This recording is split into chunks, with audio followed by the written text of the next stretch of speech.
قرآن ہے میرا رہنما، قرآن شفا ہے، نور ہے قرآن، جلا دل کی میرا قرآن، رضا رب کی میرا قرآن، قرآن قرآن۔ الحمدللہ رب العالمین والصلاة والسلام علی سید المرسلین، اما بعد فاعوذ باللہ من الشیطان الرجیم، بسم اللہ الرحمن الرحیم۔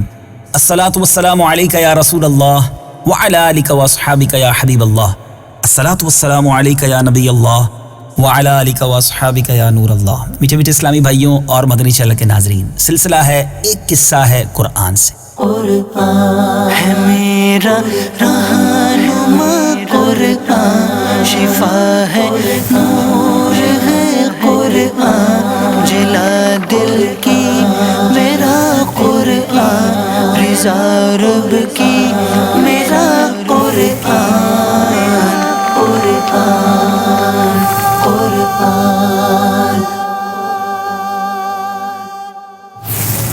آج ایک اور عظیم واقعہ، بلکہ ایک ہی واقعے میں، ایک ہی قرآنی واقعے میں ہمارے لیے بہت سارے پیارے پیارے مدنی پھول موجود ہیں۔ توجہ کے ساتھ سننا ہے، کیونکہ آج ہم بات کریں گے حضرت عیسیٰ علیہ السلام کے ان 4 عظیم معجزات کی کہ جن کا ذکر قرآن مجید میں بڑے ہی پیارے انداز میں موجود ہے۔ آئیے پہلے قرآن پاک کی ان آیات کی تلاوت سنتے ہیں جن میں ان معجزات کا ذکر ہے، اس کا ترجمہ سنتے ہیں، اور پھر انشاءاللہ آپ کو یہ واقعہ سناتے ہیں۔ وَرَسُولًا إِلَى بَنِي إِسْرَائِيلَ أَنِّي قَدْ جِئْتُكُمْ بِآيَةٍ مِّن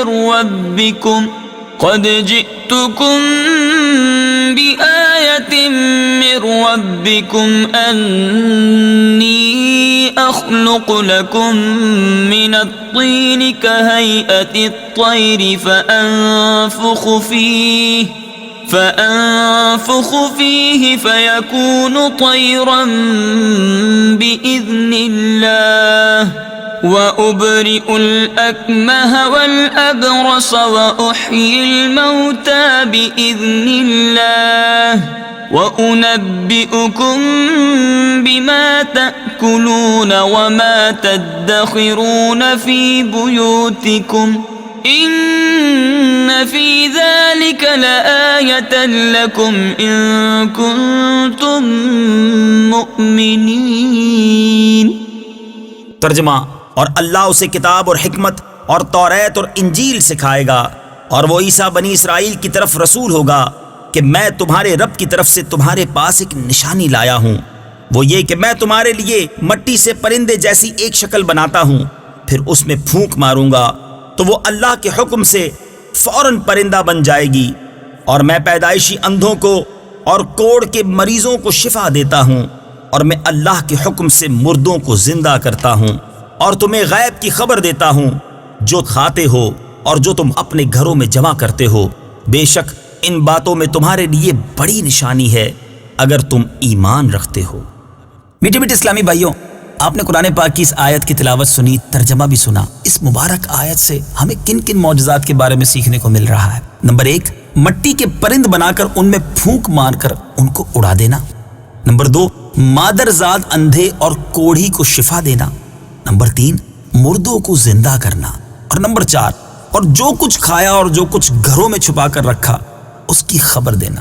اب آئیے ان چاروں معجزات کی کچھ تفصیل سنتے ہیں، بہت انٹرسٹنگ اور بہت دلچسپ ہے، اور ہمارے لیے بہت سارے اس میں مدنی پھول بھی ہیں۔ پہلا معجزہ جو ذکر ہوا اس آیت میں، مٹی کے پرند بنا کر اڑا دینا۔ جب بنی اسرائیل نے یہ معجزہ طلب کیا کہ مٹی کا پرند بنا کر اڑا دیں، تو حضرت عیسیٰ علیہ السلام نے مٹی کی چمگادڑ بنا کر ان کو اڑا دیا۔ حضرت عیسیٰ علیہ السلام نے پرندوں میں سے چمگادڑ کو کیوں منتخب کیا؟ ہے نا مشکل سوال اور دلچسپ بھی۔ آئیے سنیے۔ اس کی وجہ یہ ہے کہ پرندوں میں سب سے بڑھ کر مکمل اور عجیب و غریب پرندہ ہے، کیونکہ اس کی آدمی کی طرح دانت بھی ہوتے ہیں، اور یہ آدمی کی طرح ہنستا بھی ہے، اور یہ بغیر پر کے اپنے بازوؤں سے اڑتا ہے، اور یہ پرندہ جانوروں کی طرح بچہ جنتا ہے، اور اس کو حیض بھی آتا ہے، روایت ہے کہ جب تک بنی اسرائیل دیکھتے رہتے یہ چمگادڑ اڑتے رہتے اور اگر ان کی نظروں سے اوجھل ہو جاتے تو گر کر مر جاتے تھے۔ ایسا اس لیے ہوتا تھا کہ خدا کے پیدا کیے ہوئے اور بندہ خدا کے پیدا کیے پرند میں فرق اور امتیاز باقی رہے۔ دوسرا معجزہ مادرزاد اندھوں کو شفا دینا۔ آئیے اس معجزے کی بھی کچھ تفصیل سنیے۔ تفاسیر قرآن میں ہے کہ ایک دن میں 50 اندھوں اور کوڑیوں کو آپ کی دعا سے اس شرط پر شفا حاصل ہوئی کہ وہ ایمان لائیں گے۔ سبحان اللہ۔ تیسرا معجزہ جو اس آیت قرآنی میں ہم نے سنا، مردوں کو زندہ کرنا۔ روایت ہے کہ آپ نے 4 مردوں کو زندہ فرمایا۔ نمبر 1 آزر اپنے دوست کو، نمبر 2 ایک بڑھیا کے لڑکے کو، نمبر 3 ایک عشر وصول کرنے والے کی لڑکی کو۔ آزر یہ حضرت عیسیٰ علیہ السلام کے ایک مخلص دوست تھے۔ جب ان کا انتقال ہونے لگا تو ان کی بہن نے آپ کے پاس قاصد بھیجا کہ آپ کا دوست مر رہا ہے۔ اس وقت آپ اپنے دوست سے 3 دن کی دوری کی مسافت پر تھے۔ آزر کے انتقال و دفن کے بعد حضرت عیسیٰ علیہ السلام وہاں پہنچے، آزر کی قبر کے پاس تشریف لے گئے۔ آزر کو پکارا تو وہ زندہ ہو کر اپنی قبر سے باہر نکل آئے اور برسوں زندہ رہے اور صاحب اولاد بھی ہوئے۔ اللہ، ذرا غور تو کیجئے، اللہ کے نبیوں کو رب عز و جل نے کیسے کیسے کمالات سے نوازا تھا۔ اب جو بڑھیا کا بیٹا ہے ذرا اس کی بھی سن لیجئے۔ یہ مر گیا تھا اور لوگ اس کا جنازہ اٹھا کر اس کو دفن کرنے کے لیے جا رہے تھے۔ ناگہاں حضرت عیسیٰ علیہ السلام کا ادھر سے گزر ہوا تو وہ آپ کی دعا سے زندہ ہو کر جنازے میں اٹھ بیٹھا اور کپڑا پہن کر اپنے جنازے کی چارپائی اٹھائے ہوئے اپنے گھر آیا اور مدتوں زندہ رہا اور اس کی اولاد بھی ہوئی۔ تیسرا، وہ جس کو زندہ کیا وہ تھی عاشر کی بیٹی، یعنی جو عشر وصول کرنے والا تھا اس کی بیٹی۔ ایک چنگی وصول کرنے والے کی لڑکی مر گئی تھی۔ اس کی موت کے ایک دن بعد حضرت عیسیٰ علیہ السلام کی دعا سے زندہ ہو گئی اور بہت دنوں تک زندہ رہی اور اس کے کئی بچے بھی ہوئے۔ اور حضرت سام بن نوح علیہ السلام جن کو زندہ کیا گیا، اوپر کے تینوں مردوں کو آپ نے زندہ فرمایا تو بنی اسرائیل کے شریروں نے کہا یہ تینوں در حقیقت مرے ہوئے نہیں تھے بلکہ ان تینوں پر سکتہ طاری تھا، اس لیے وہ ہوش میں آ گئے، لہٰذا آپ کسی پرانے مردے کو زندہ کر کے ہمیں دکھائیے۔ تو آپ نے فرمایا کہ حضرت سام بن نوح علیہ السلام کو وفات پائے ہوئے 4000 برس کا زمانہ گزر گیا ہے۔ تم لوگ مجھے ان کی قبر پر لے چلو، میں ان کو خدا کے حکم سے زندہ کر دیتا ہوں۔ تو آپ نے ان کی قبر کے پاس جا کر اسم اعظم پڑھا تو فوراً ہی حضرت سام بن نوح علیہ السلام قبر سے زندہ ہو کر نکل آئے اور گھبرائے ہوئے پوچھا کہ قیامت قائم ہو گئی۔ پھر حضرت عیسیٰ علیہ السلام پر ایمان لائے۔ پھر تھوڑی دیر بعد ان کا انتقال ہو گیا۔ میٹھے میٹھے اسلامی بھائیوں، کیسی عجیب باتیں ہیں، کیسے عظیم معجزات ہیں۔ قرآن پڑھیں تو پتہ چلے نا۔ اب اسی آیت میں ایک اور معجزہ تھا کہ جو کھایا اور چھپایا اس کو بتا دیا۔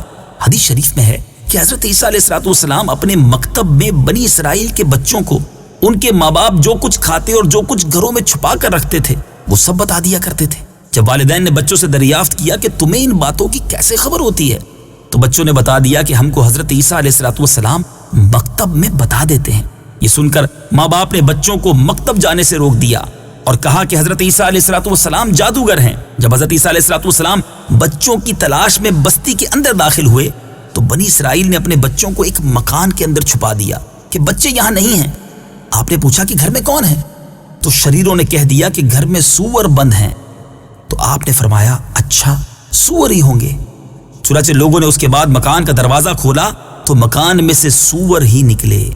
اس بات کا بنی اسرائیل میں چرچا ہو گیا اور بنی اسرائیل نے غیظ و غضب میں بھر کر آپ کو قتل کرنے کا منصوبہ بنایا۔ یہ دیکھ کر حضرت عیسیٰ علیہ السلام کی والدہ حضرت بی بی مریم رضی اللہ تعالی عنہا آپ کو ساتھ لے کر مصر کو ہجرت کر گئیں۔ اس طرح آپ شریروں کے شر سے محفوظ رہے۔ میٹھے میٹھے اسلامی بھائیوں، ہمارے قرآن میں کیسے کیسے واقعات ہیں۔ قرآن پڑھیے، اس کے نور سے دلوں کو منور کیجیے اور فیضان قرآن حاصل کیجیے۔ مدنی چینل دیکھتے رہیے، اگلی باری میں ایک اور قصہ لے کر، ایک اور خوبصورت واقعہ لے کر حاضر ہوں گے اور انشاءاللہ اس کے ذریعے بھی کچھ سبق سیکھیں گے۔ صلو علی الحبیب صلی اللہ تعالی علی محمد صلی اللہ علیہ وسلم۔ قرآن ہے میرا رہنما، قرآن شفا ہے، نور ہے قرآن، جلا دل کی میرا قرآن، رضا رب کی میرا قرآن۔